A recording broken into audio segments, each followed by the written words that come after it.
शुद्ध आणि अंतःकरणाला स्पर्श करणारा कार्यक्रम आता आपण संपन्न झाला. काही कार्यक्रम पाहायचे असतात, काही कार्यक्रम ऐकायचे असतात. आताचा कार्यक्रम खरं तर पाहायचा होता आणि हृदयामध्ये साठवण्याचा होता. याच्यामध्ये माझ्यासारख्याची लुडबुड नको होते. इतक्या ताकदीनं श्रीकांतदादा आणि सुचिताताईंचं काम आपण सगळ्यांनी पडद्यावर बघितलं आणि त्या दोघांना आपण समोर बघतो आहोत. पण ही गोष्ट आवश्यक असते, सभा असणं, सभेमध्ये काही बोलणं आणि ज्या कारणासाठी ही सभा बोलवली त्याचं औचित्य समजून घेणं आवश्यक असतं. म्हणून कदाचित आमच्यासारख्याची व्यवस्था निसर्गाने केलेली असावी. ज्याला काही करता येत नाही त्याला बोलायचं सामर्थ्य निसर्गाने दिलं असावं, म्हणून कदाचित मला बोलण्याचं सामर्थ्य दिलं असावं. करणारी माणसं सगळी समोर इथं आहेत आणि या दोघांच्या सहित ज्ञानेश्वरीमध्ये ज्याला आपण मार्तंड जे तापहीन असं म्हणतो, सूर्यच आहे ते, पण सूर्य त्रास देतो. माऊलींना मार्तंड शब्द सांगत असताना वैशाखातला सूर्य सांगायचा. ही उपमा आहे माऊलींची की वैशाखामध्ये भर दुपारी 12 वाजता आकाशामध्ये जो सूर्य असतो त्याला मार्तंड असं म्हटलं जातं. ही उपमा आहे. पण सूर्य वाळू तापवतो. सूर्यानं वाळूला जर तापमान दिलं तर आम्ही उन्हामध्ये वैशाखात भर दुपारी 12 वाजता उभा राहिलो तर वाळू खूप त्रास देते, पण प्रत्यक्ष सूर्य डोक्याला त्रास देत नाही वैशाखातला. तसे हे सगळे जे आहेत ते मार्तंड जे तापहीन आहेत. आणि अशा लोकांना बघण्याचा कार्यक्रम, ऐकण्याचा कार्यक्रम इथं म्हणजे माझा कालचा 14 तासाचा प्रवास मगाशीच ती फिल्म पाहत असताना सगळा अशी निघून गेला. इतक्या ताकदीचा माणसांच्या सोबत बसण्याचा आज योग आहे. राठी परिवाराच्या बाबतीमध्ये मला खूप एक गोष्ट संत साहित्यामध्ये असं म्हटलं आहे, जगी ऐसा बाप व्हावा ज्याचा वंश सिद्धीस जावा, असं तुकोबर आहे. म्हणजे बापानं आपल्या पुढच्या पिढीला काय द्यावी? संपत्ती द्यावी, सत्ता द्यावी, पद द्यावं, प्रतिष्ठा द्यावी, मान द्यावं नाही. बापानं पुढच्या पिढीला ते द्यावं की पुढच्या पिढीचा उद्धार व्हावा. पुढच्या पिढीला समजावं की जगामध्ये कशासाठी राहायचं असतं हे त्यांच्या वडिलांनी त्यांना शिकवलं. आपली ओंझळ भरली की सांडलेल्या ज्या गोष्टी आहेत त्या समाजाला देऊन टाकाव्यात हे बाप पिढीनं पुढच्या पिढीला सांगायचं. आणि जर असा बाप नसला घरामध्ये सांगणारा तर पुढची पिढी खूप विचित्र होऊन जाते. आम्ही त्या सगळ्या गोष्टी पाहत आहोत. अख्खं कुटुंब एकत्र आहे, तिथे काम करतात. असं म्हटलं जातं की या सभा म्हणजे लोकसंग्रह हा 2 कारणासाठी केला जातो. एक स्टँडर्ड ऑफ लिव्हिंगसाठी केला जातो आणि एक स्टँडर्ड ऑफ लाईफसाठी केला जातो. आजचा जो लोकसंग्रह आहे तो स्टँडर्ड ऑफ लाईफसाठी, जीवनमानाचा दर्जा उंचावण्यासाठी. बाकीच्या यात्रा, बाकीच्या सभा ज्या सुरू आहेत आजूबाजूला त्या स्टँडर्ड ऑफ लिव्हिंगसाठी आहेत, स्वतःच्या स्वार्थासाठी आहेत. पण आजची जी सभा आहे इथं संपन्न होते आहे ती आमच्या आयुष्याची उंची वाढवणारी सभा आहे. आमच्या आयुष्यातल्या पर्पजला, हेतूला कुठंतरी गवसणी घालणारी सभा आहे. या दोघांच्याकडे पाहिलं की असं लक्षात येतं की विदुरांनी संसार सुखाचा व्हावा यासाठी 6 सूत्र सांगितली आहेत. म्हणजे ज्याचा संसार कोणाचा सुखाचा होतो, विदुरजी असं म्हणतात की ज्याच्याकडे धन आहे, पहिली गोष्ट सूत्र आहे पहिलं की ज्याच्याकडे धन आहे तो पहिलं सूत्र आहे. नुसतं धन असून चालत नाही की आरोग्य असावं लागतं.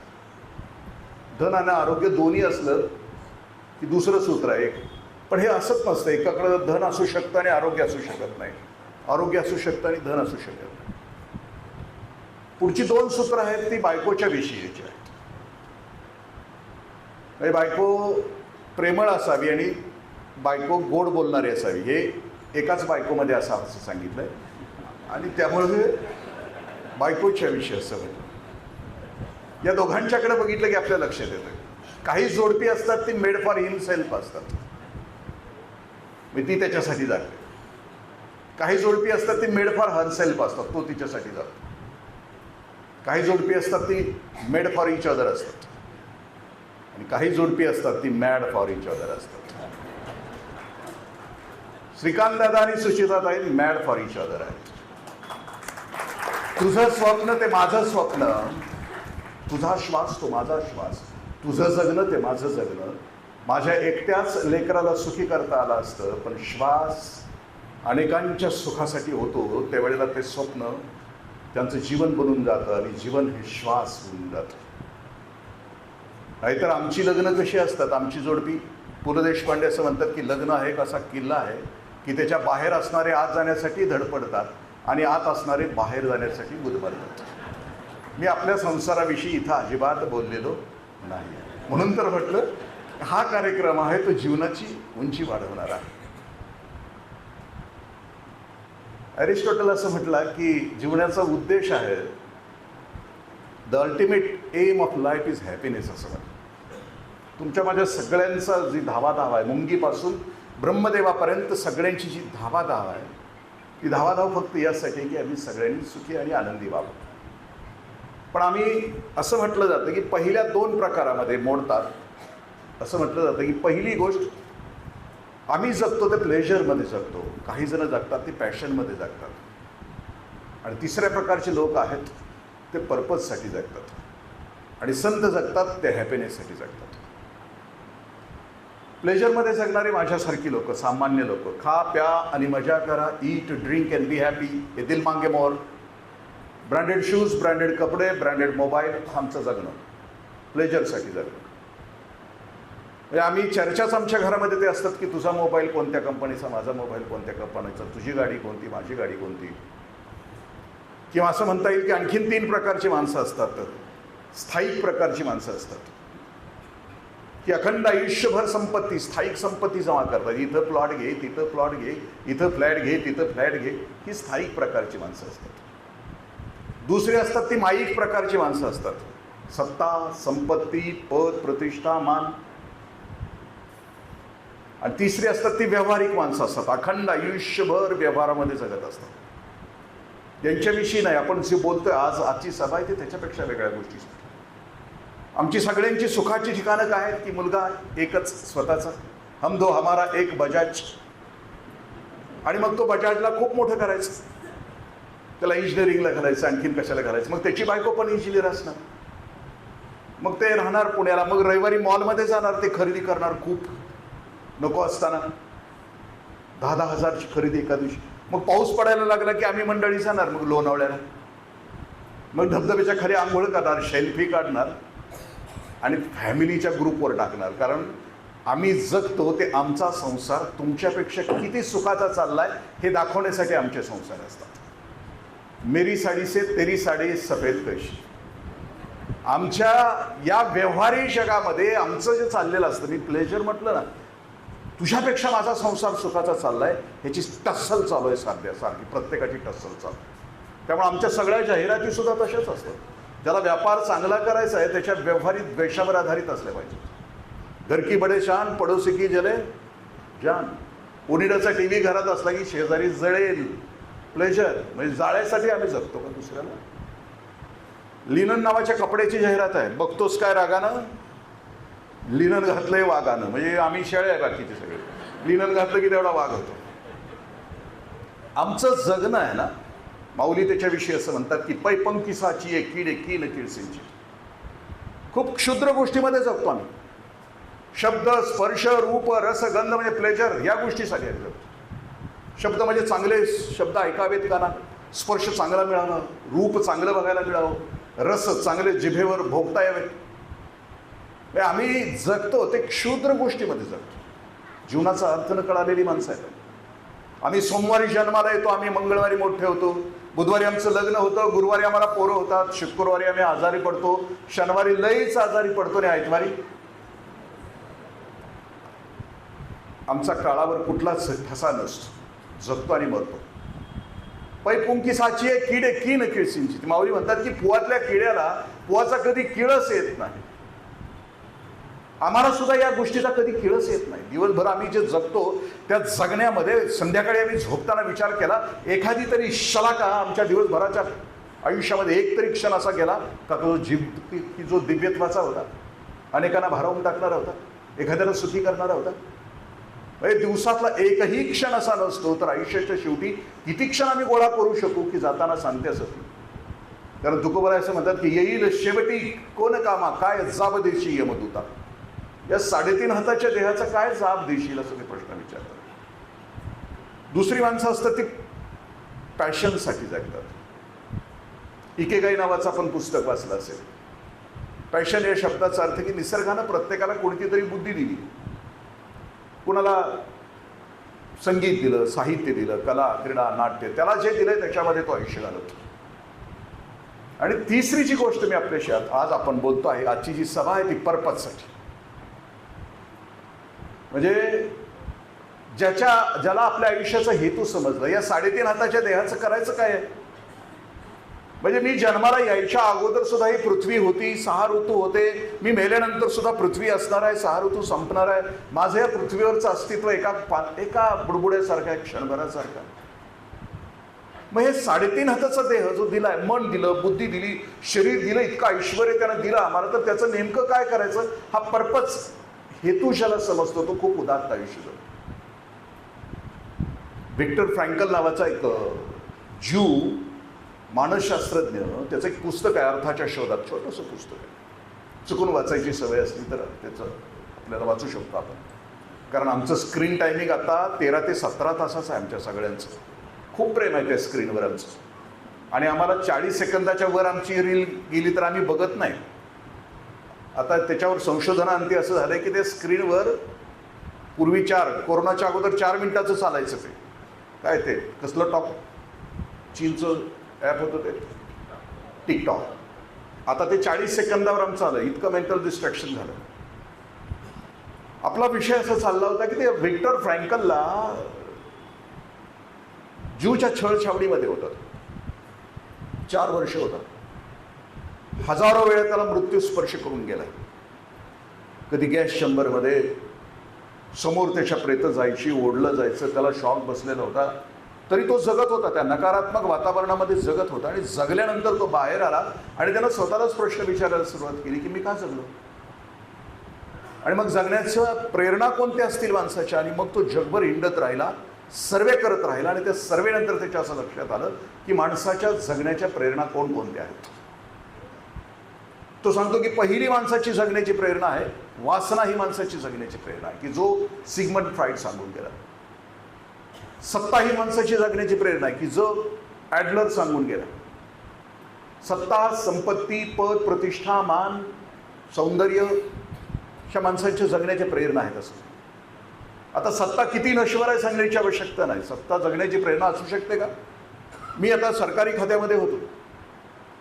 मी ऑफिसला ज्या ऑफिसमध्ये जायचो तिथला तो माझा शिपाई असा 90 डिग्रीत वाकायचा. मी ज्यावेळेला ऑफिसमध्ये जायचो, आता नाही आहे, मी VRS घेतली, आता तो घासून गेला तरी माझ्याकडे बघत नाही. सत्ता इतकी नश्वर आहे. हे माझी झालेले आहेत ना, खूप विचित्र आहेत. मी निवृत्त झालेल्या माझे जे सिनियर अधिकारी आहेत किंवा पुण्यामध्ये जी मंडळी आहेत का नाही, त्यांच्या घरी जातो मी कितीतरी वेळा. मुश्किल असतं, कारण आयुष्यभर हसत नाहीत ना. कारण अधिकार पदावर असलं तर हसायचं नसतं ना, गंभीर चेहऱ्याने जगायचं असतं. आणि रिटायर झाल्यानंतर हसतच नाहीत ना ही मंडळी. अखंड आयुष्यभर चौकोनी चेहरा घेऊन जगणारी माणसं कशी असणार. निसर्गानं माणूस नावाच्या प्राण्याला हास्य दिलं आहे, ते विसरलेलीच असतात. कायम चेहऱ्यावर 12 वाजलेले असतात. 4 एरडेलच्या बाटल्या पिल्यासारखं थोबाड घेऊन जगणारी ही माणसं जगणार कशी. मग यांच्याबरोबर मी सकाळी उठलो की मॉर्निंग वॉकला. आज माझं मॉर्निंग वॉक लय भारी झालं. तिकडं प्रयास वन वगैरे तिकडं जाऊन आलो मी. पण त्यांच्याबरोबर गेलो की सकाळी त्या नाना नानी पार्कमध्ये जावं लागतं रिटायर झालेल्या माणसांच्या बरोबर. मग त्यांना हसवायला एक माणूस येतो. ते काहीतरी हास्ययोग नावाचा प्रकार आहे. आणि ते असं हसवत असतंय, खो खो खो खो खो खो खो खो. मी बाकड्यावर बसलेला असतोय आणि इकडून एक रस्त्यावरून लहान मुलगा चाललेला असतोय, ते ह्यांच्याकडे बघून हसतंय. म्हणजे माझं जमलिंग होतं की हे खरं का ते खरं. सत्ता नश्वर आहे, क्षणभंगूर आहे. सत्ता संपल्यानंतरची कितीतरी माणसं चेहऱ्यावर माशा बसून मेलेली आहेत. कारण सत्ता ही त्यांची तात्कालिक ऊर्जा आहे, पण सत्ता संपल्यानंतर यांचं जगणं खूप मुश्किल असतं. कुठल्याही क्षेत्रातली सत्ता असो, घरातली सुद्धा. कुणी राग म्हणजे घेऊ नका, मनावर घेऊ नका, आपल्या लक्षात येईल. कारण आपली ही गात्र शिथिल होतात. सगळ्या सत्ता एक दिवशी संपत असतात. ते वयाने संपत असतील, आयुष्याच्या मर्यादेने संपत असतील. संपत्ती ही माणसाची जगण्याची कितीतरी माणसं रोज कसली वेड्यासारखी धावत असतात उठल्यापासून झोपेपर्यंत. त्या इकेगाईमध्ये ते असं म्हणतंय, त्याच्यावर संशोधन केलेलं, ज्याला दीर्घायुष्य हवं आहे ना, त्यानं त्याच्यासाठी पहिलं सूत्र सांगितलं, स्लो डाऊन युअर लाईफ. तुमचं आयुष्य आहे ना, त्याची गती कमी करा. हे उठल्यापासून झोपेपर्यंत. बरं, संपत्ती साठवल्यानंतर याची काय, जिवंत असताना याचा भोग याला घेताच येत नाही, आणि मेल्यानंतर हिची पोरबाळं घेतात, ती बी नीट घेतात का नाही कोणास ठाऊक, असं ते पळतच असतं दिवसभर. संपत्ती इतकी नश्वर आहे. ज्यानं लक्ष्मीचं चित्र काढलं ना, तो खूप बुद्धिमान आहे. तुम्ही दिवाळीत लक्ष्मीची पूजा करताना लक्षात येईल, तिची पावलंच दाखवली नाहीये ते चित्रकारानं. हुशार आहे, त्याला माहित आहे ते एका घरामध्ये जास्त काळ स्थिर राहत नाहीये. म्हणून ती सत्ता संपत्ती नश्वर आहे. पद प्रतिष्ठा, आता पद तर मी तुम्हाला सांगितलं, आता मला माझी म्हटलं जातं, फ्यूज गेलेली आहे, माझं फ्यूज गेलेला बल्ब आहे, पण ते उगाचच माझी माझी माझी लावत असते. का लावत असते माहित आहे? प्रतिष्ठा, मान, सौंदर्य. सौंदर्य तर तितकंच नश्वर आहे. मी विपश्यनाची शिबिरं केली, एका प्रवचनामध्ये गोयंका गुरुजी असं म्हणतात की सौंदर्य किती असतं आणि सौंदर्य कधी भासतं माणसाला, की ज्या वेळेला तुमच्या मनामध्ये वासना असते त्यावेळेला सौंदर्य तुम्हाला वाटतं. रात का वक्त है, पत्नी नजदीक है, वासना दिल में है, पत्नी के बालों में हाथ घुमाता है और कहता है कितने सुंदर है तेरे बाल, कितने सुंदर है तेरे बाल. रात गई, बात चली गई, सुबह के खाने में रात के बाल आ गए तो कहता है किसके है ये बाल, किसके है बाल. बाल बाल करके सारे घर को सर पर उठा लेता है. सौंदर्य इतकं नश्वर आहे आणि आम्ही सगळेजण त्याच्या पाठीमागे लागत असतो. आता मात्र व्हिक्टर फ्रँकल असं म्हणतो की माणसाची सगळ्यात उत्कट जगण्याची प्रेरणा कोणती आहे. तो म्हणतो की दुसऱ्याचं जीवन समृद्ध करता करता आपलं जगणं समृद्ध करणं ही जगातली सगळ्यात उत्कट अशी प्रेरणा. श्रीकांत दादा असू द्या, सुचिता ताई असू द्या, किंवा ही माझी पुढची सगळी माणसं, याच्या अगोदरची 6 पुरस्कार दिलेली ही सगळी माणसं आहे ना, यांना जगण्याचा अर्थ कळाला. ते इथेही सुखी आहेत आणि ज्या वेळेला जातील ना त्यावेळेला स्वर्गाच्या दाराशी यांच्यासाठी देवदूत उभे असतील. या, कारण तुम्हाला या कारणासाठी आम्ही पाठवतो. त्यांना कळालं, जीवनाचा पर्पज कळाला. एका प्रवचनामध्ये तरुण सागरजी महाराज असं म्हणतात की ज्या वेळेला महापुरुष जन्माला येतात त्यावेळेला सृष्टीमध्ये चाहूल असते. तथागत बुद्ध जन्माला आले त्यावेळेस सृष्टीमध्ये चाहूल येते. इव्हॉल्व्ड सोल, एक विकसित जीव जन्माला येतो. वर्धमान महावीर जन्माला आले त्यावेळेस सृष्टीमध्ये चाहूल होती. विवेकानंद जन्माला आले त्यावेळेस सृष्टीमध्ये चाहूल होती. तो जो नुसताच जन्माला आलाय, माझ्यासारखा सामान्य म्हणून जन्माला आलाय, त्यावेळेला सृष्टीमध्ये काही चाहूल होती का नव्हती? होती. त्यावेळेला मी जन्माला आलो त्यावेळेला गल्लीतलं कुत्र भुंकत होतं. त्याला खूप आनंद झाला होता की बरं झालं माझ्यासारखा एक दोस्त जन्माला आला. कारण कुत्र अखंड आयुष्यभर या गल्लीतून त्या गल्लीत, त्या गल्लीतून त्या गल्लीत, त्या गल्लीतून त्या गल्लीत फिरत असतं. पण मरताना मात्र भयानक असतं. त्याच्या तोंडात घास असतो, पेटात लात असते आणि मृत्यूचं आवत आलेलं असतं. सामान्यपणे आम्ही नाही ना जगायचं. विवेकानंद असं म्हणतात की every soul is potentially divine. How you manifest, that is the question. प्रत्येक जीव हा अव्यक्त ब्रह्म आहे. त्याला प्रचंड ताकद आहे. जी ताकद सुचेताताईंना दिली, जी ताकद श्रीकांत दादांना दिली, जी ताकद माझ्या सगळ्या पुढच्या माणसांना दिली, ती ताकद प्रत्येकाला दिली. पण त्याची इफिशियन्सी आम्ही नाही ना त्याच्यासाठी वापरली. खूप करू शकतो माणूस, एक एक माणूस खूप अफाट करू शकतो. मग आता हे यांना जे कळालं, या लोकांना जे कळालं, ते वास्तवात आणण्यासाठी 3 गोष्टी असाव्या लागतात आमच्या मनामध्ये.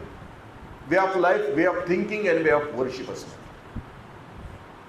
आयुष्याचा हेतू समजला, कारण आयुष्याचे हेतू समजणारे 2 दिवस असतात. माणसाच्या आयुष्यातले 2 दिवस महत्वाचे असतात. एक जन्माला आलो तो दिवस, आणि ज्या दिवशी मी का जन्माला आलो, वाय, मी कशासाठी जन्माला आलो, हे ज्या दिवशी समजतो तो दुसरा दिवस आहे. आणि तिथून मुळे जी झेप आली, माझं स्वतःचं लेकरू दिसतं आहे या दोघांना, आणि मग माझं स्वतःचं लेकरू ज्या वेळेला झेप घेत आहे त्यावेळेला आता 155 लेकरांना मी झेप, त्यांच्या पंखाला बळ देणार आहे. तो ज्या वेळेला होतो ना, तो विकास ज्या वेळेला होतो, तो वे ऑफ लाईफ या शब्दाचा अर्थ की आम्ही स्वतः आयुष्यभर ठरवत नाही की मी इथून संपणार आहे.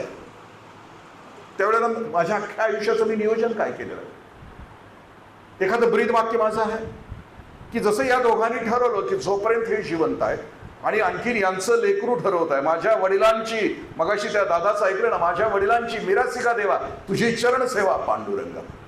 म्हणजे माझा वडील जो करेल तेच मी करणार आहे. पुढच्या पिढीनं काय करायचं असतं, मग एक सुखी केल्यानंतर पुढचा सुख. ब्रीदवाक्य मी ठरवलं का काय माझ्या आयुष्याचं, अखंड आयुष्याचं? जसं की तथागत बुद्धांचं ब्रीदवाक्य होतं, मास्टर सेंटेन्स होतं, आत्मदीप भव. मी दुःखमुक्त झालो तर मला अख्खा समाज दुःखमुक्त करायचं. मी नामदेवरायांना विचारलं की तुमचं ब्रीदवाक्य काय आहे, मास्टर सेंटेन्स काय? ते सांगतील की ज्ञानदीप लावू जगी नाचू कीर्तनाचे जगी. मला कीर्तनाचं सामर्थ्य दिलं आहे, तर कीर्तनानं लोकांच्या अंतःकरणामध्ये ज्ञानाचा दिवा मी प्रज्वलित करेन. विवेकानंदांना विचारलं तर आत्मनव मोक्षार्थ जगत हिताय. मी आत्मस्वरूपाला प्राप्त होईलच, पण जगाच्या कल्याणासाठी काम करेन. ज्ञानेश्वर माऊलीने विचारलं की तुमचं ब्रीदवाक्य काय? अवघाची संसार सुखाचा करीन आनंदे भरीन तिने लोक. 16 वर्षाच्या बाळाचं ब्रीदवाक्य आहे, अवघाची संसार. मग सुखी करणार आहे तर मी ज्ञानेश्वरी लिहिणार. मग ज्ञानेश्वरी का लिहिणार? ऐसा वाग्विलास विस्तारू गीतार्थेशी विश्वंभरू आनंदाचे आवारू मांडू जगात.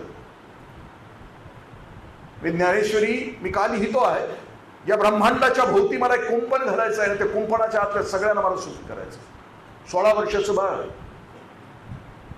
आणि आमचं ब्रीदवाक्य काय असतं, आमचं मास्टर सेंटेन्स काय असतं? अवघाची संसार एकट्याचाच करीन बाकीच्यांची वाटच लावीन. हे आमचं ब्रीदवाक्य असतं. आयुष्याचा पर्पज सापडला पाहिजे असं म्हटलं. ज्यांना सापडला ती माणसं मोठी असतात. आजच्या सभेमध्ये किमान 2, 4, 10 जणांना जरी पर्पज सापडला तर ज्या वेदना आहेत आजूबाजूला, त्या वेदना कित्येक मुलांना, कित्येक लोकांना वेदना मुक्ती मिळेल.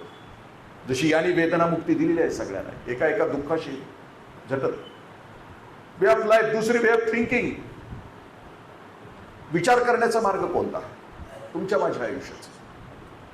कधीतरी एकदा समजावं लागतं ना, आपला जो विचार चालला आहे तर किती खुरटा आहे. मी मगाशी सांगितलं तसं. या कार्यक्रमाचं मोल आणखीन असं आहे की मानवी समाजामध्ये जी कृपणता, जी संकुचितता जी पसरत निघाली आहे, त्या कृपणतेला आणि संकुचिततेला धक्का देण्याचं काम हा कार्यक्रम करतो. सोपं नाही. आता हे जाऊन बसलेत दादांच्या ह्याच्यामध्ये, ही चांगली माणसं निवडायची म्हणजे तांदळातनं खडे निवडायचे का खड्यातनं तांदूळ निवडायचं, असं सध्या परिस्थिती आहे. आणि त्या परिस्थितीमध्ये चांगली माणसं सापडायला पाहिजेत. चांगली माणसं कुणाला सापडणार? ज्याची नजर चांगली आहे त्याला सापडणार. धर्मराजाला एकही वाईट माणूस भेटत नाही आणि दुर्योधनाला एकही माणूस चांगला भेटत नाही. जानामे निवृत्ती नचनैव प्रवृत्ती, जानामे प्रवृत्ती नचनैव निवृत्ती. दुर्योधनाला सांगितलं पृथ्वी तलावर जाऊन फिरून ये, एखादा चांगला माणूस तुला दिसतोय का बघ. त्याला एकही चांगला माणूस दिसत नाही. आणि धर्मराजाला सांगितलं एक वाईट माणूस घेऊन ये, त्याला एकही वाईट माणूस. नजर असायला लागते चांगल्या माणसाला शोधण्यासाठी. आणि जोपर्यंत चांगल्या माणसाला शोधून चांगल्या ठिकाणी आणून चांगला सत्कार करण्याची समाजामध्ये आत्ता थोडीशी ही सुरू आहे, ही दुगदुगी आहे, तोपर्यंत समाज जिवंत राहण्याची लक्षणं आहेत. जसं की विनोबाजी असं म्हणतात की भ्रष्टाचाराला माझा विरोध नाही, पण भ्रष्टाचारी व्यक्तीला मिळणाऱ्या प्रतिष्ठेला माझा विरोध आहे. आजचा जो आहे, आज जी प्रतिष्ठा मिळते आहे, आज आम्ही प्रतिष्ठा देतोय कुणाला? जसं की सुरेश भट म्हणतात की घालू नका माझ्या गळा हार कोणी यार हो, मी कोणाचा गळा कापला यार हो. म्हणजे आज अशा लोकांच्या गळ्यामध्ये हार पडतायत की जे लोकांचे गळे कापतायत. असं मी नाही म्हणत, असं सुरेश भट म्हणतायत. पण आज हार सन्मानानं, की जिथं हाराचा त्या फुलांचाही सन्मान व्हावा. खरा ज्या दिवशी आम्ही भ्रष्टाचारी, म्हणजे विनोबाजी असं म्हणतात की ज्या दिवशी आम्ही भ्रष्टाचारी आणि पापी लोकांचा सत्कार करणं बंद करू, त्यांच्या पुढे करण्याचं बंद करू, त्या दिवशी समाज चारित्र्यावर येऊन जाईल. त्यावेळेला चांगुलपणा समाजामध्ये येऊन जाईल. Way of thinking. आम्ही विचार करत असताना या गोष्टी करत राहिलो तर या गोष्टी होतात. आणि way of worship. Way of worship या शब्दाचा अर्थ असा आहे की जाताना, म्हणजे माणसाचं आयुष्य चांगलं गेलं, कसं गेलं हे कसं शोधायचं असतं. मी आत्ता म्हटलं ना, जसं की डॉक्टर अनिल अवचट सरांचा एक लेख आला होता व्हॉट्सअप युनिव्हर्सिटीमध्ये की मृत्यूच्या अगोदर, की माझा अंत्यसंस्कार होत असताना समाजामध्ये माझ्याविषयी एवढी चर्चा करा की हा माणूस माणूस म्हणून जगला. आपल्या अख्ख्या आयुष्याचा हिशोब कुठं असतो? मृत्यूच्या वेळेला असतो, एका क्षणात. म्हणजे आम्ही जिल्हा परिषदेच्या शाळेत होतो लहानपणी, आणि 1 मेला आमचा निकाल असायचा. 1 मेला असं लाईनमध्ये उभं राहायचं. मग निकालाचं गुरुजी वाचायचे निकाल, आणि मग आमचं नाव यायचं इंद्रजित दत्ताजीराव देशमुख, पास. एका सेकंदात पास. बरं का? वर्षभर यांच्या छड्या खाल्लेत, कविता म्हटले, त्यांचं पाडपाठ करलेत, अंगठं धरलेत, वर्षभर निबार मार खाल्ला यांचा, आणि एका सेकंदात आमचा निकाल लावला की पास. त्यावेळेला सुद्धा हरणासारख्या उड्यास घेत आम्ही घराकडे जायचो, कारण पास. मग आयुष्यामध्ये पास वर्षी ठरवायचं कसं? मी शिरोळला गट विकास अधिकारी होतो. शिरोळला माझी पहिली नोकरी तिथं होती. तिथं एक पक्या नावाचा येडा आहे, अजूनही आहे तो. माझं केबिन खाली होतं, असं खाली आहे, त्याला मारायचे माणसाचे मनो व्यापार त्याचा तसा होता. पण माझं त्याचं जमायचं. मी 10 वाजता असा जाऊन बसायचो त्या केबिनमध्ये. बसलो की प्रकाशराव सगळ्यांना असं चुकवत यायचा, तर खिडकीतनं माझ्याकडे बघायचं आणि हसायचं. आता वेळच वेळाकडे बघून हसणार, लक्षात आलं असेल तुमच्या. मग ह्याच्यापासून जे बोलते ते वेळच आहे, आपल्या लक्षात आलं. राठी साहेबांनी मला बोलवावं, 14 तास प्रवास करून इथं यावं, किती 40 मिनिटासाठी यावं. मग येण्याचंच काम आहे, दुसऱ्या कोणाचं काम आहे? आमची हसाहशी व्हायची. तो त्याच्या कामाला, मी माझ्या कामाला. संध्याकाळी यायचो आणि संध्याकाळी मी त्या कट्ट्यावर बसायचो, पंचायत समितीच्या झेंड्याच्या कट्ट्यावर. प्रकाशराव यायचे, मग आमची कॉन्फरन्स सुरू व्हायची. मग कॉन्फरन्स सुरू झाली की प्रकाशरावला विचारायचं की आज काय विशेष, आज कुणी गेलंय, शिरोळमधलं कोण गेलं असलं, वर गेलं असलं तर विचारायचं. मग त्याला विचारायचं आज शिरोळमधलं जे वर गेलं ते कुठं गेलं. स्वर्गात गेलं तर प्रकाशराव म्हणणार हा, नरकात गेलं तर तो म्हणणार हा. मग मी म्हणायचं प्रकाशराव निरूपण करा ना, स्वर्गात गेले ठरवलं कसं काय तुम्ही, आजचं गिराईक स्वर्गात गेले ठरवलं कसं. आमच्याकडे स्मशानभूमी आहे, तुमच्याकडे कसं आहे माहीत नाही. आमच्याकडे स्मशानभूमी असते, ते प्रेत जळत असते.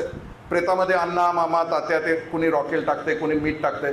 इकडे गटागटानं माणसं बसलेली असतात, दारूवाल्याजवळ, गुटखावाल्याजवळ, तंबाखूवाल्याजवळ. तिथं सुद्धा गटबाजी सोडत नाही. स्मशानात ती जागा आहे का गटबाजी करण्याची, पण तिथं सुद्धा सोडत. मग प्रकाशराव सांगतो की नरकात गेलं याच्याविषयी शिकायचे. प्रकाशराव असं म्हणायचं की सर तिथं चर्चा होती की ह्याच्या आधीच मरायला पाहिजे, अजून जगलं असतं तर किती जणांचं वाटोळं केलं असतं कुणास ठाऊक, किती जणांच्या कामाच्या आडवा आलं असतं कुणास ठाऊक. प्रकाशरावचा साधा सिद्धांत आहे की ज्या वेळेला प्रेत जळत असताना माणसं जर म्हणत असतील की हे ह्याच्या आधी मरायला पाहिजे, तर समजून चालायचं की हे नरकात गेलं. मग मी प्रकाशरावला म्हटलं स्वर्गात गेले याच्याविषयीचं काय सिद्धांत आहे. मग प्रकाशराव म्हणायचा की सर अंत्ययात्रा निघाली असताना कोण कोणाशी बोलत नव्हतं. प्रत्येकाची पावलं जड झाली होती. प्रत्येकाला वाटत होतं की आपलंच काळीज आपल्यासोबत प्रवास करत आहे. आणि सर अंत्यसंस्कार होत असताना गटबाजी नव्हती कोणी. प्रत्येकाला असंच वाटत होतं की माझंच कोणीतरी. आणि प्रत्येकाचा आक्रोशातून सांगितला जात होता अरे हे अजून असायला पाहिजे, अजून असायला पाहिजे. याचं असणं अनेकांच्यासाठी कल्याणकारी होतं, याचं असणं अनेकांच्यासाठी सुखदायक होतं. या वर्षी अखंड आयुष्य सोपं नाहीये. मी ज्या रयत शिक्षण संस्थेमध्ये शिकलो ना, कर्मवीरांच्या आयुष्यामध्ये 33 हार्ट अटॅक आले. 33. Just imagine. आपल्याला पहिल्या अटॅकमध्ये गेलेलं माहिती आहे का? आपल्याकडे हिशोबच असतो आजूबाजूला. लईच चिवट असलं तर दुसऱ्याच जाते. लईच चिवट आता राहिलेच, ह्याला फ्लॅट घ्यायचा आहे, त्याला प्लॉट घेऊन राहिले. लईच चिवट असलं तर ते दुसरे. पण तुमच्या माझ्या इतिहासामध्ये 3ऱ्या अटॅकमध्ये जगलंय असं बघितलं नाही. पण कोणी असेल हिस्टोरियन तर मला सांगा, नाही जगलेलं, जगू शकत नाही. बरं पहिला अटॅक येऊन गेल्यानंतर याचं घरातलं राहणं सरळ असतं का? इथं बसू नको, तिथं बसू नको, हे खाऊ नको, ते खाऊ नको. टॉयलेटला गेलं तरी बायका पोरं वाट बघत बसे, येतंय.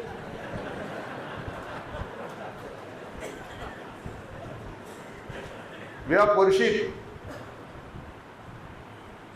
माझ्या अण्णांना 33 हार्ट अटॅक आले. कर्मवीरांना 33.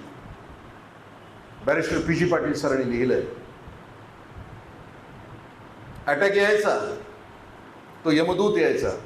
अण्णा त्याला म्हणायचे सर माग मला सोलापूरला कॉलेज करायचं आहे, सर माग मला पोरींचं हॉस्टेल बांधायचं आहे, हे सर माग मला सातारला हॉस्टेल बांधायचं आहे. 33 वेळेला तो यमदूत यायचा. अण्णा सर मागं म्हटलं की तो यमदूत मागं जायचा, पुन्हा पुढे यायचा, अण्णांच्या पायावर डोकं टेकवायचा, मागं जायचा. अण्णांना म्हणायचं होय अण्णा तुम्हाला नेऊन काय करू, गोरगरिबांची पोरं शिकणार कशी. 33 वेळेला यमदूत येतो. आणि अण्णांना सांगून जातो. 33 वेळेला यमदूतांना पाठीमागं टाकण्याची सरकवण्याची ताकद या महापुरुषांच्या मध्ये असते. तर माझ्यासाठी यमदूत आला आणि मी त्याला सर मागं म्हटलो तर तो म्हणाला, आत्ताच काशा गोंधळ कसं जगलायच मला माहित नाही, आमच्यासाठी तो पाठीमागं सरकत नाही. मार्तंड जे तापहीन, मी मगाशी म्हटलं ना की सूर्याची उपमा दिलेली आहे. ही माणसं समाजामध्ये असणं आणि यांच्यासाठी आम्ही काम करणं, म्हणजे ज्याला देत नाही. मला राठी कुटुंबाचं खूप छान वाटतं की पूर्वी वडील 1 तास समाजासाठी द्यायचे, आता धन येते तर धन. ज्याच्याकडे जे सामर्थ्य निसर्गानं दिलं आहे त्या सामर्थ्यानं आपला भवताल सुखी करणं हे त्याचं काम असतं. पसायदान सांगत असताना, आता विश्वात्मके देवे येणे भाग्येत नाही तोषोनी मज द्यावे पसायदान. आम्ही जे करतो आहे ना ते आनंदानं करायचं असतं. प्रत्येक गोष्ट जी करतो आहे तोषोनी मज द्यावे, जे जे द्यायचं आहे ते आनंदानं द्यायचं. तोषोनी मज द्यावे पसायदान या ओळीचा अर्थ असा आहे की आम्हाला जगामध्ये जे जे करायचं आहे ना ते आनंदाने, खरखर ठेवून द्यायचं नाही. म्हणजे माझ्या एखाद्या बहिणीनं चांगला भात केला किंवा आपल्या बायकोनं खूप चांगला भात केलाय आपल्याला आवडणारा, आणि वाढताना जर तू म्हणलं गिळ एकदाशी, तर ते खाणं होईल का? नाही होणार. त्यामुळे मला ज्या दोघांच्याकडे बघितल्यानंतर उरामध्ये सगळी वेदना थोपवून, म्हणजे तुम्ही जस्ट विचार करा ना, ज्या क्षणाला जाणीव झाली असेल या दोघांना, ज्या क्षणाला आपण सहानुभूती घेऊ ना, सिंपती घेऊ ना, ज्या क्षणाला या दोघांना जाणवलं असेल की लेकरू नीतीनं एक ठोका चुकवलाय, तो क्षण आठवा ना सहानुभूतीनं. आणि मग दुसरा क्षण या दोघांनी ठरवलं असेल नाही या क्षणावर विजय मिळवायचा, या क्षणावर विजय मिळवायचा. आणि आता आम्हाला सामर्थ्य मिळालंच आहे, तर आता ते काम करताय. तुम्ही फिल्म बघितली, मी कालपासून दोघांच्या सहवासात. प्रसन्नता विषय, सोपी नाही गोष्ट. आम्हाला सगळं असतं आमच्या घरामध्ये, पण आम्हाला एक रोग असतो, कसनुस होत आहे. या रोगाला अजून औषध नाही जगामध्ये. सगळं घरामध्ये, सगळी सुख घरामध्ये, पण कसनुस होते कुठं आलंय, आजार कुठं आलं. पण एक एवढी मोठी वेदना बोचणारी असताना, एवढी पोकळी असताना ती वेदनावर विषय मिळवणं तो दुसरा चुकळा आहे. तो शोनी मच द्यावे बस, खर सुद्धा असता कामाने देतात. मग एखादा सत्पुरुष असावा आणि त्या सत्पुरुषाला ती आई दूध घेऊन यावी. पण आमच्या घरामध्ये, आमच्या घरातल्या आयांना, त्या पूर्वीच्या आयांना सवय काय की दूध देत असताना दुधामध्ये साई नाही पडली पाहिजे की नाही. साई कशी नाही पडत. जुने बघा ना इथे काही असतील, दुधात कधी चहात साय नाहीये, साई नाही, साई ती फुकून अशी पाठीमागे सरकून मग ते दुधामध्ये पडते. मग ती दूध देत असताना चुकून तिच्याकडून साई पडल्यानंतर त्या सत्पुरुषाने असं केलं तिने. मग बाहेर आणून तो आवाज त्या सत्पुरुषाच्या कानावर गेला होता. ते दूध दिल्यानंतर तो म्हटला, आई नको. ती म्हटली का? ते म्हटले घेतलं असतं ग, पण त्याच्यात तुझं मिसळलंय म्हणून ते मला नको. तो शोनी मज द्यावे पसायला. जे द्यायचंय ना असं खरखर करत द्यायचं नाही. म्हणजे दान देत असताना उगाच सारखं दिलं. मिल्टन नावाचा तो विचारवंत चर्चमध्ये एकदा बसला होता, चर्चमध्ये, आणि पाठीमागच्या खुर्चीवर बसला होता. आणि पुढं ते पादरी भाषण देत होते दानावर. भाषण इतकं प्रभावी झालं की ती थाटली. आणि नंतर शेवटी प्रभावी झाल्यानंतर मिल्टनने पॉकेटातले सगळे पैसे बाहेर काढले आणि थाटली जवळ यायला लागली. तशी एक नोट आत निघाली. आणि थाटली जशी मिल्टनच्या समोर आली तसे मिल्टनने थाटलीतलेच पैसे घेतले ना आपल्या ताटात. द्यायचंय ना, आनंदानं द्यायचं. जी न देणारी माणसं असतात ना ती कधीच देत नाहीत बरं का. कायम चेहरा त्यांचा वांगरलेला, तणावात असतं. कित्येक श्रीमंत मी बघितलेत कायम तणावात. पाहुणा आला की वाटतं ही घ्यायलाच आलं का काय, इतका तणाव. दारात आला की वाटतं हे उसनं मागायलाच आलंय का काय, प्रचंड तणावात असतं. म्हणजे न देणारी तर अजिबात देत नाही. पूर्वी आपल्याकडं कंदील होते, कंदीला तर रॉकेल असायचं. मी माझ्या गावची कहाणी सांगतो कारण मला परत जायचं. आमच्या गावातला एक कधीच न देणारा माणूस 15 किलोमीटर रात्रीचं अंतर चालत गेला. रात्री 9ला निघाला, 15 किलोमीटर अंतर चालत गेल्यानंतर त्याच्या लक्षात आलं की घरातला कंदील विझवायचा राहिला आहे आणि रॉकेल जळलं म्हणून 15 किलोमीटर चालत माघारी आलं. दरवाजा ठोठवला, बायकोनं विचारलं कोण आहे, ते म्हणतात मी आहे. तिनं आत्मच विचारलं का आला. अगं म्हणजे ते कंदील विझवायचा राहिला आहे, रॉकेल जळलं म्हणून मी आलो. तो म्हटलं ती म्हटली तुमची बायको आहे, सहवास तुमचा आहे, तुम्ही गेले गेले विझवलाय, पण तुम्ही कुठून आला म्हणजे. तो म्हटला 15 किलोमीटरवरून आलो परत. ती म्हटली पायतान झिजला असेल. तो म्हटला हातात घेऊन आलोय.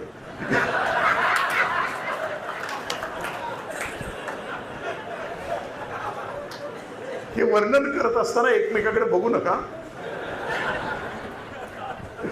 चुकून हे कोणाला लागू पडत असेल तर तो योगायोग संपला. तो शोनी मजे द्यावे, जे द्यायचं आहे ते आनंदानं द्यायचं, खुल्या मनानं द्यायचं, असं त्याच्यामध्ये कुठली खरं असतं का. पसायदान या शब्दाचा अर्थ खूप सुंदर आहे. प्रसाद, पसायदान म्हणजे प्रसाद. प्रसाद शब्दाचा लॉंग फॉर्म आहे प्रत्यक्ष साक्षात दर्शन म्हणजे प्रसाद. ही माणसं कशी आहेत बघा. माझ्या घरी कर्मवीर अण्णा यायचे, माझे चुलते नास्तिक होते आणि माझे वडील आस्तिक होते. अण्णा आले की माझे वडील आणि चुलते कर्मवीर अण्णांना आंघोळ घालायचे. अण्णा म्हणे येडे का भाऊ तुम्ही, मला कशाला आंघोळ घालताय. माझे चुलते असं म्हणायचे, अरे भाऊराव जगाची पोरं शिकावीत म्हणून वनवन हिंडतायस, दगडात देव आहे की नाही माहित नाही, पण तुझ्या रूपानं अनेकाची पोरं शिकावीत म्हणून हिंडणारा जिथं जागता देव मला माहित आहे, त्याला आम्ही अभिषेक घालतो आहोत. पसायदान या शब्दाचा अर्थ असा आहे की स्वतःसाठी मागितली जाते ती भीक, कुटुंबासाठी मागितली जाते ती भिक्षा, समाजासाठी मागितलं जातं ते दान आणि अवघ्या विश्वाच्या कल्याणासाठी मागितलं जातं ते पसायदान. पण दान दिल्याशिवाय आम्ही पसायदानाकडे जाऊ शकत नाही. आम्हाला परमेश्वराच्या जवळ नेणारा सगळ्यात जवळचा मार्ग कोणता असेल तर तो आहे दान, दुसरं काहीच नाही. ज्याच्याजवळ ते आहे. माऊलींचे खूप सुंदर ओवी आहे. जेथ संपत्ती आणि दया हे वसती जेथ ठाया, ती माझी विभूती जाण धनंजय. संपत्ती आहे आणि देण्याची दानत आहे अशी जी माणसं असतात जगामध्ये, ते माझंच रूप आहे असं माऊली म्हणतात. आम्हाला आज जाताना ते तत्व जर बोलता आलं तर ते आम्हाला करता येईल. द लास्ट समारोप हा कार्यक्रम संवेदनशीलतेचा. म्हणजे लावण्य रेखा नावाच्या कवितेमध्ये बाबू बोरकर असं म्हणतात की तेच डोळे देखणे जे कोंडिती साऱ्यांना भा, ओळीती दुःखे जनांच्या सांडिती नेत्र करा. डोळे देखणे कुठले आहेत? रेब्यांचा गॉगल घातलेले डोळे देखणे आहेत का? आयब्रो केलेले डोळे देखणे आहेत का? तेच डोळे देखणे जे कोंडिती साऱ्यांना भा, ओळीती दुःखे जनांच्या सांडिती नेत्र करा. डोळे तेच देखणे आहेत की ज्या डोळ्यामध्ये दुसऱ्याच्या दुःखानं वेदनेनं टच करून पाणी येते, ते डोळे देखणे आहेत. आपण सगळेजण या सभागृहातले आलेलो आहोत ना, तुमच्या माझ्या सगळ्यांच्या मध्ये ती संवेदना आहे, म्हणून तर आपण या सभागृहामध्ये आहोत. सोपं नाही. तुमच्या सगळ्यांना माझा नमस्कार. अशा कार्यक्रमाला कोण येणार आहे, पण आहे संवेदनशील, अजूनही धुगधुगी आहे म्हणून तुम्ही आलेला आहात. आणि संवेदना असते कशी त्याचा बोलतो मी माझ्या वाणीला विराम देतो. कदाचित व्हॉट्सअप युनिव्हर्सिटीमध्ये ती माझ्या ऑडिओमधून आपल्यापर्यंत आली पण असेल कहाणी.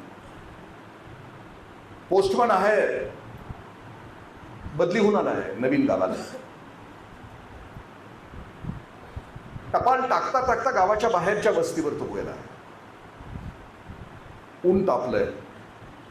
वस्तीवरच्या एका दाराची त्यानं बेल वाजवली. त्याच्या पायात पायतान नाहीये. आतून दरवाजा उघडला जात नाही. 5 मिनिटं झाली, 10 मिनिटं झाली. पोस्टमन वैतागलाय. तो म्हणतो आता जर उघडला ना दरवाजा, कोण पण असू दे, शिवीच देणार आहे. दरवाजा उघडला तर एक 16-17ची मुलगी, 17 वर्षाची मुलगी, जिला हात नाही, जिला पाय नाहीत, कुबडीवर उभी आहे. ती खूप छान असते काकांच्याकडे बघून. आणि ती काकांना म्हणते, काका सॉरी उशीर झाला. दुसरा दिवस येतो आहे. पोस्टमन तिचं टपाल देतो आहे, बेल वाजवत आहे, पण तो थांबतो आहे. त्याला माहिती आहे पोस्टमन काकाला की आत कोण आहे. तो रोज येतो आहे. पुरीच्या लक्षात आलंय काकांच्या पायाला चप्पल नाही. दिवाळीच्या आदल्या दिवशी पोस्टमन म्हणतो की याला नाही पोस्ट मागणार मी, या पुरीला नाही मागणार पोस्ट. दिवाळीच्या दिवशी आदल्या दिवशी तिचं टपाल घेऊन पोस्टमन जातो आहे. बेल वाजते आहे. आणि ही चिमुरडी चटकन दरवाजा उघडते, कारण तिला माहिती आहे दान चटकन द्यावं. म्हणजे जेवायला जायच्या अगोदर दान करायचं. जेवण खाली आहे, विचार बदलला तर तिला कळालंय चटकन दान द्यावं. ती दाराच्या ती चटकन दरवाजा उघडते. काकांना म्हणते काका घ्या. ती घेते आणि तिने एक छान पॅकेट केले तयार प्रेझेंट्स. आणि ती काकांना म्हणते काका घरी जा, उघडा. काका संध्याकाळी घरी येत आहेत, पॅकेट उघडत आहेत.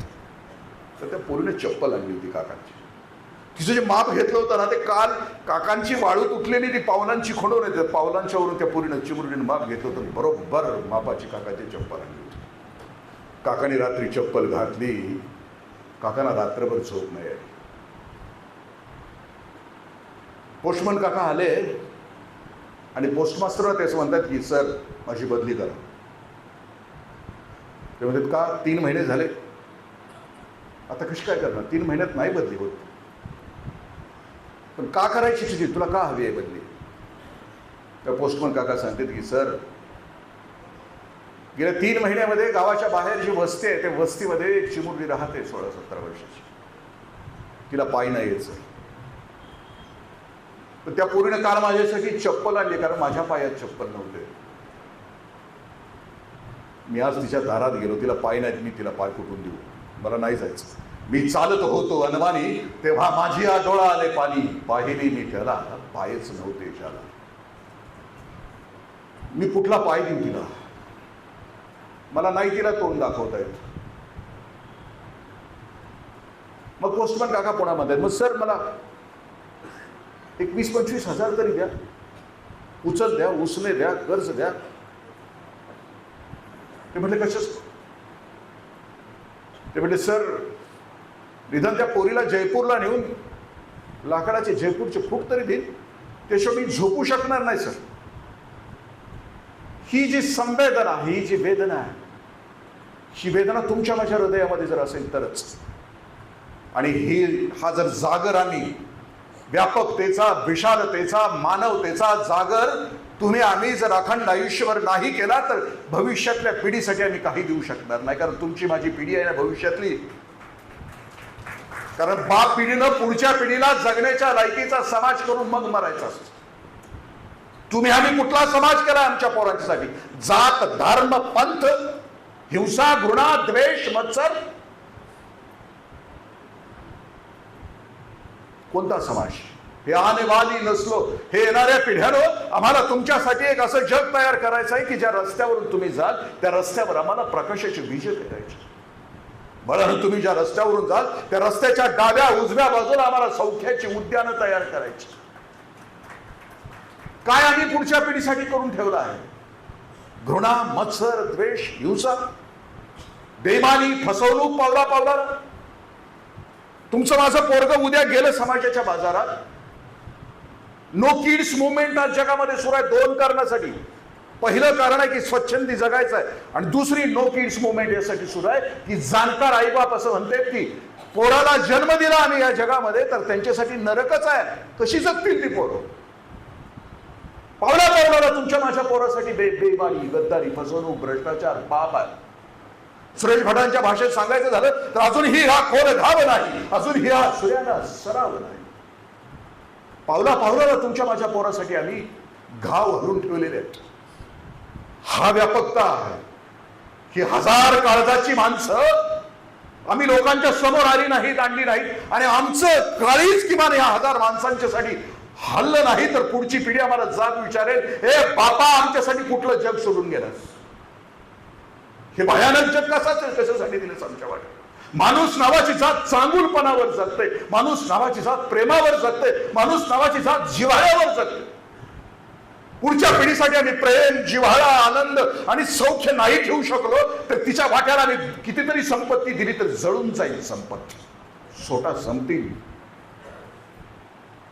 जर माणसं संपत्तीनं सुखी होत असती तर अडाणी अंबानीच्या पूजा केल्या असत्या लोकांनी. जर माणसं सत्तेनं जगली असती तर पंतप्रधान, राष्ट्रपतींच्या पालख्या आम्ही उचलल्या असत्या.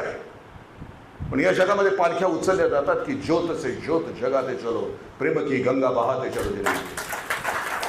या जगामध्ये त्यांनी, कारण माऊली म्हणतात की माणूस मोठा व्हावा, विकसित व्हावा, साक्षात्कारी व्हावा. म्हणजे काय येतं त्या माणसाला? माऊली म्हणतात की बांधिली सोडीत, बुडाली काढीत, अर्थांची गाढाणी फेडीत, श्रेयांची राऊळे उघडीत. मोठा माणूस होते म्हणजे काय? बांधलेला सोडतो, बुडालेला काढतो, अर्थांच्या गारणे फेडीतो. ते वाट कृपेची पुसतो, दिशाची स्नेहेची भरितो, जीवातरी अंतरितो आपला जीव. मोठा माणूस म्हणजे होतो का? तो वाट कृपेची पुसतो. तो ज्या दिशेला जाईल त्या दिशेला तो कृपेचा वर्षाव करतो. दिशाची स्नेहेची भरितो, ज्या दिशेला जाईल तिकडे प्रेमानं भरावून टाकतो जग. माझ्या बायबापानं तुमच्या माझ्या पोरांच्यासाठी एक जग तयार करायचं आपल्याला. आणि ते जग असेल व्यापकतेचं, की ते जग असेल तुकडोजी महाराजांनी जे सांगितलं ना, तुझ्या श्रमास प्रतिष्ठा मिळो, सकळांचे लक्ष तुझकडे वळो, मानवतेचे तेज जळजळो, विश्वा माझी आवड. तू जे काही करशील, आयुष्यभर कष्ट करशील, ते लोकांच्या समोर येऊ दे. आणि ते कशासाठी असेल तर अखंड मानवतेसाठी असेल, अखंड व्यापकतेसाठी असेल, अखंड प्रेमासाठी असेल. तरच तुमची माझी लेकरं सुखानं राहतील. मी सुचेताताई, श्रीकांत दादांना तुमच्या निमित्तानं मला इथे येण्याची संधी मिळाली. या सगळ्यांच्या पर्यंत पोहोचण्याचा योग आला. तुम्हाला लाख लाख शुभेच्छा देतो. खूप जगा, खूप जणांना. म्हणजे माऊली असं म्हणतात की अरूपे रूप दाविने, अतिंद्रिय परी बोलविन इंद्रिय करी. आत्मस्वरूप आहे ते अरूपामध्ये आहे, आत्मस्वरूप आहे ते अतिंद्रिय. पण तुम्ही जे काम करताय ते माऊलीला अभिप्रेत आहे. अरूपामध्ये अतिंद्रिय आहे नाही ना, त्या लेकरांना ते इंद्रिय दिलं नाही, पण तुम्ही ते इंद्रिय परे भोगवीन, भोगायला लावता. अशी सगळी ईश्वर निष्ठांची मांदियाळी फसफसवून वर यावी आणि तुमची माझी लेकरं त्या जगामध्ये सुखी व्हावी अशी प्रार्थना करतो. सगळ्यांना शुभेच्छा देतो. जय हो, मंगल हो.